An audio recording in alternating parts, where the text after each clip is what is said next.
ఉగాది పండుగ పురస్కరించుకొని తిరుమల శ్రీవారికి ప్రత్యేకంగా పరదా తయారు చేశారు తిరుపతికి చెందిన మణి అనే వ్యక్తి. గత 16 ఏళ్లుగా స్వామివారికి పరదాలు తయారు చేస్తూ శ్రీవారి సేవలో తరిస్తున్న మణితో మా ప్రతినిధి గిరి ఫేస్ టు ఫేస్. పేద ధనిక ఇలా తారతమ్యం లేకుండా ప్రతి ఒక్కరూ స్వామి సేవలో తరిస్తూ ఉంటారు. అలా స్వామివారి సేవలో తరిస్తున్నటువంటి ఒక వ్యక్తిని మీకు ఇప్పుడు పరిచయం చేయబోతున్నాము. ఆయన ఎవరో తిరుపతికి చెందినటువంటి మణి. ఈయన పేరు మణి అయినప్పటికీ ఆయన పేరు ముందు పరదాల మణి అని చెప్పుకుంటూ ఉంటారు. ఎందుకంటే స్వామివారి సేవకి ముందుగా ఏదైతే పరదాలు ఉంటాయో ఆ పరదాలు ఈయన స్వయంగా ఆయన చేతులతో స్వామివారికి తయారు చేసి ఇస్తూ ఉంటారు. ప్రస్తుతం మణి గారు మనతో ఉన్నారు. ఆయనతో మాట్లాడదాం. సార్, మీరు గత 16 ఏళ్లుగా స్వామివారికి పరదాలు చేసిస్తున్నారు. అయితే ఈ ఉగాదికి మీరు ఎలాంటి పరదా తయారు చేశారు? దాన్ని మీరు ఎంత సమయం పట్టింది? దీనికి మీరు తయారు చేసినటువంటి పరదాకు ఉన్నటువంటి ప్రత్యేకత? ఓం నమో వెంకటేశాయ.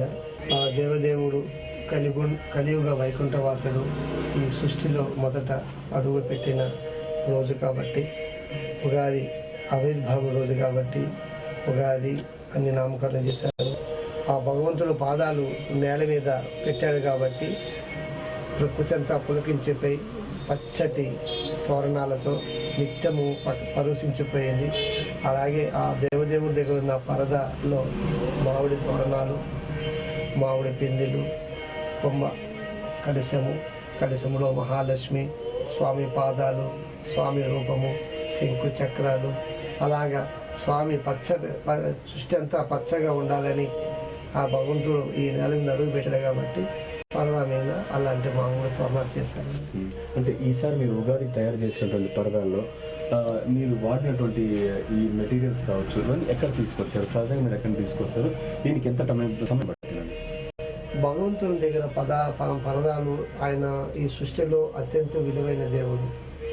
ఆ భగవంతుని పరదాలు ఎంత విలువగా ఉండాలంటే అంత విలువగా ఉండాలని ఒక దుఃఖముందంతో రకరకాల కుందన్స్, స్టోన్స్, లేసులు, అమెరికన్ డైమండ్స్, పచ్చలు, కెంపులు, రకరకాల ముత్యాలు, పూసలు, గోల్డెన్ రివర్స్, లేసెస్, డిఫరెంట్గా స్వామి ఆభరణాల్లో ఆ రోజులు రాజులు వాడిన వజ్ర వైడర్యాలు నవీషితో ఈ అనుకరణగత డూప్లికేట్గా ఈ కుందన్స్ కానీ ఈ పరదాలు డిఫరెంట్ మోడల్స్తో ఈ స్టోన్స్, అమెరికన్ స్టోన్స్, పచ్చలు, ముత్యాలు రకరకాలవి వాడాను. ఈ వాడినాక ఈ పరదాల్లో దైవత్తు ఉట్టిపడాలి, భగవంతుని రూపము ప్రతి భక్తుల్లో హృదయంలో నిలిచిపోయేదానికి ఆ భగవంతుడు నా చేత చేపిస్తున్నా. స్వామివారిని మనస్ఫూర్తిగా తలిస్తే చాలు, మన కోరిన కోరికను తీర్చేటటువంటి కోనేటి రాయుడి సేవలోనే తరించడం నా జన్మ సుకృతం అని చెప్పి ఆయన చెప్తున్నటువంటి పరిస్థితి ప్రస్తుతం తిరుపతిలో ఉంది. కెమెరామెన్ గిరినాథ్, గిరి, భారత్ టుడే, తిరుపతి.